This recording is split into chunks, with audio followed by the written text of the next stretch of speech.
Hey everyone, welcome to this explainer. Okay, today we are going to completely flip the script on those rigid, restrictive ideas we all seem to have about success. We're going to dive in and explore this incredibly adaptable, hidden intelligence that's literally already working right inside your body. I know, it kind of sounds like magic, but as we'll see, it's actually something you're doing every single day. So, I want to kick things off with a question that might sound totally backwards. Are you suffering your own success? Seriously, think about it for a second. Have you ever hit a point in your life where things were actually going pretty well? You were moving forward, but because it didn't look exactly like that strict picture of success you had in your head, you felt like everything was falling apart? You know, life pushes us forward, situations actually improve, but because our rigid little blueprint is breaking, we cause ourselves all this immense, totally unnecessary suffering. We are literally suffering our own success just because our definition of it is way too narrow. To really grasp how silly these concepts of success can be, there's this fantastic story from the source material about a man from India. Let's just call him Sankaran Pillai. So his son moves to the US, falls in love and marries outside his culture. Well, the traditional father, who is totally obsessed with checking 5,000 years of genetic lineage, absolutely explodes. He disowns his son completely. Period. But, years go by, the son has a little boy, and thanks to a steady stream of baby pictures, the grandfather's heart slowly starts to melt. Finally, he decides he just has to go to America to see this kid. He arrives at their small ranch and is just blown away by this energetic 7-year-old. One afternoon, the boy says, "Grandpa, come see my archery skills." They walk out to the barn, and the grandfather just stops dead in his tracks. There are 8 targets on the wall, and every single one has an arrow dead center in the bullseye. The grandfather is stunned. He's already envisioning Olympic gold medals raining down. He looks at the boy and asks, "What distance did you shoot from?" The kid casually says, 20 yards. The grandfather is absolutely floored. From 20 yards, 8 targets dead on? How on earth do you do this? And the boy just smiles and says, "Grandpa, first I shoot, and then I paint the target." And wow, doesn't that brilliantly hit the nail on the head regarding how we operate as adults? We often create these completely arbitrary, backward concepts of success. We basically paint a target around wherever we happen to land. And then we either inflate our egos or completely crush ourselves when we miss our self-imposed marks.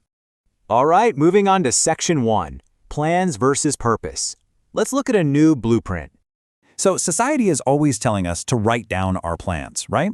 And hey, logically speaking, plans are fine. But here is the fatal flaw with plans. You can only plan based on what you know today. You literally cannot plan for what you don't know.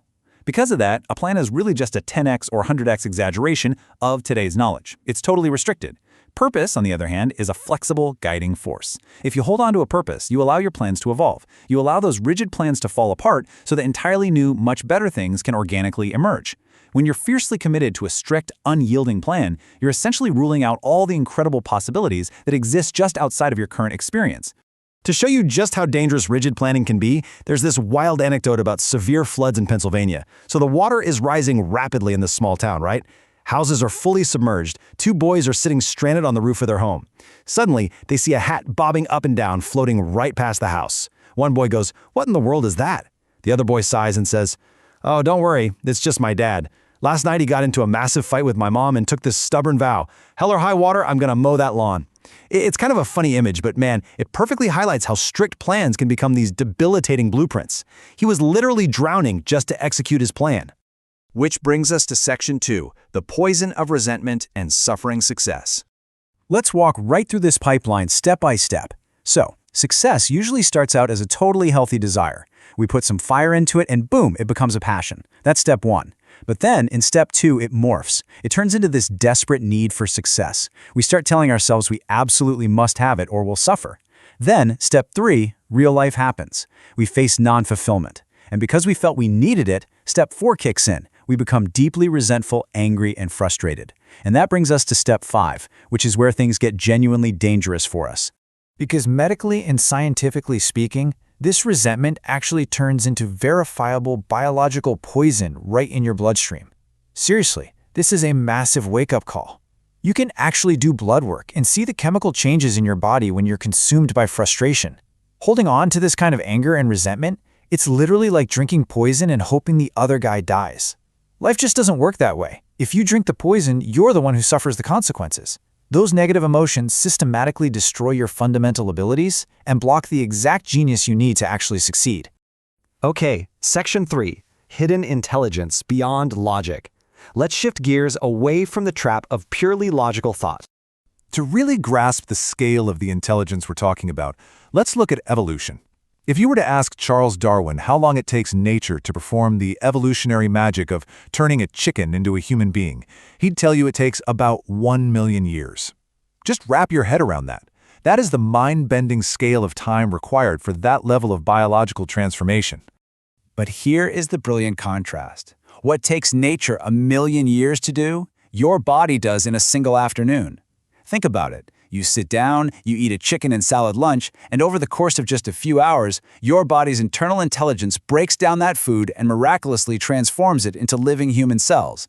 That is a 1 million-year miracle happening entirely unconsciously while you're just sitting there checking your emails. There's a staggering level of competence inside of you. All right, moving to Section 4, Unlocking Your Innate Genius as a Conscious Process. You know, when we say the word intelligence, almost everyone immediately points to their head. We've been taught that logical thought is the absolute ceiling, but honestly, logical thought is incredibly limited. Just consider the facts for a second. A single cell in your body is performing more simultaneous activities than your brain could ever comprehend. One single DNA molecule is executing millions of precise functions every single minute. No way your conscious brain can do that.